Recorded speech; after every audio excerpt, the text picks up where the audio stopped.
लाडकी बहीण योजना सर्वांना माहिती आहे बघा की KYCचं पोर्टल अजूनही सुरू झालेलं नाही आणि प्रचंड लाडक्या बहिणींचा प्रश्न आहे की KYCचं पोर्टल सुरू होणार की नाही। कारण KYCचं पोर्टल जोपर्यंत सुरू होत नाही तोपर्यंत ज्या लाडक्या बहिणींची KYC बघा, ज्या लाडक्या बहिणींची KYC राहिली आहे अजून झालीच नाही तर त्या लाडक्या बहिणींना KYC जोपर्यंत पोर्टल चालू होत नाही तोपर्यंत करता येणार नाही। मग हे पोर्टल चालू होणार का या संदर्भात जे आहे याच व्हिडिओमध्ये अगदी कमी शब्दामध्ये सांगणार आहे। जर KYC केलीच नसेल तर मात्र अडचण येऊ शकते, कारण सध्याच्या परिस्थितीचा विचार करता KYC पोर्टल चालू होणार का तर त्याची शक्यता फार कमी आहे, जे आहे मी तुम्हाला ते स्पष्ट सांगतो आहे। परंतु माझं असं मत आहे की राज्य शासनाने KYCचं पोर्टल चालू करायला पाहिजे, कारण प्रचंड लाखोच्या संख्येत लाडक्या बहिणींची KYC अजून करणे बाकी राहिलेली आहे। परंतु बघा, आता तुम्ही म्हणाल की मग परत आम्हाला संधी मिळणार का नाही, तर पुढे जर समजा असं होऊ नये पण समजा काही कारणास्तव जर पोर्टल चालूच झालं नाही KYCचं तर दरवर्षी जूनच्या महिन्यामध्ये KYCची प्रक्रिया राबवली जाणार आहे असं स्पष्ट ज्यावेळेस KYC ची प्रक्रिया आली होती त्यावेळेस GR मध्ये पण असं मेन्शन होतं की दरवर्षी KYCची प्रक्रिया केली जाणार आहे जून महिन्यामध्ये।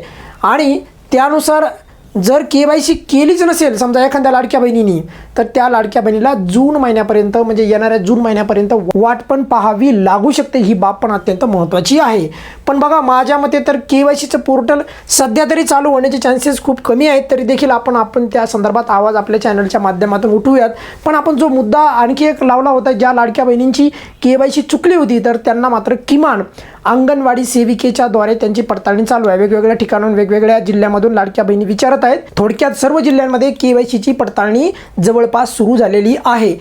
KYC मध्ये चूक झाली असल्यास KYC मध्ये दुरुस्तीची संधी दिल्या जात आहे कुणाकडून, जिल्हा प्रशासनाकडून। मग त्यासाठी तुम्हाला काय करायचं आहे तर जिल्हा प्रशासनाच्या माध्यमातून पण सांगण्यात येत आहे की तुम्ही जिथून फॉर्म भरला आहे त्या अंगणवाडी सेविकेला संपर्क साधायचा आहे आणि त्यांच्याशी संपर्क करून तुम्हाला KYC दुरुस्तीचा फॉर्म भरून द्यायचा आहे।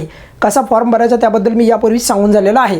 म्हणजे KYC दुरुस्ती जर असेल तर तुम्हाला संधी मिळत आहे। पण काही लाडक्या बहिणी असं पण विचारतात की सर आमचं KYCची जी यादी आलेली आहे अंगणवाडी सेविकेकडे तर त्याच्यामध्ये आमचं नाव नाही, तर मग आम्ही काय करायचं आहे तर त्या यादीमध्ये जर तुमचं नाव नसेल तर बघा, यापूर्वी पण मी तुम्हाला सांगितलं होतं की 2 टप्प्यामध्ये KYC होणार आहे। पहिल्या टप्प्यामध्ये जर नाव नाही आलं तर दुसऱ्या टप्प्यामध्येच्या यादीमध्ये तुमचं नाव येऊ शकतं।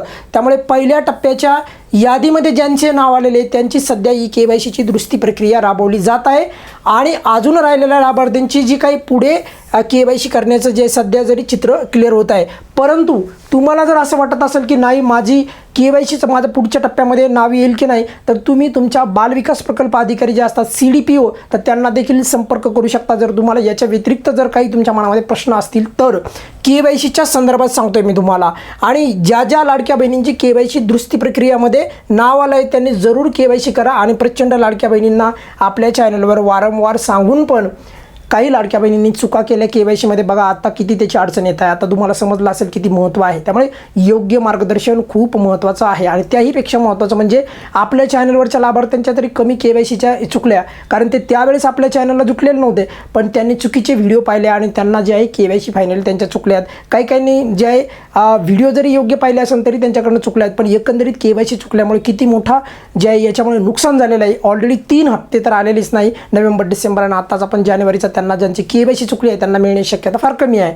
आणि इथून पुढे पण जर पोर्टल चालू नाही झालं तर विचार करा पुढे पण आणखी 4-5 महिन्याचा किती मोठा त्यांना नुकसान जे आहे त्या लाडक्या बहिणींना होऊ शकतं। त्यामुळे या योजनेच्या ज्या बी काही अपडेट्स असतात तर त्या योग्य पद्धतीने जे आहे लाडक्या बहिणीपर्यंत पोहोचवण्याचं काम हे आपलं चॅनल करीत असतं। आणि सर्वात महत्त्वाचं म्हणजे KYCचं पोर्टल सरकारने चालू करावं या संदर्भात पण आपण येणाऱ्या वेळेमध्ये नक्कीच बोलूयात। पण सध्या तरी KYCचं पोर्टल चालू होण्याची शक्यता फार कमी मला दिसते आहे, जे आहे ते मी तुम्हाला नेहमीप्रमाणे अगदी स्पष्ट सांगत असतो।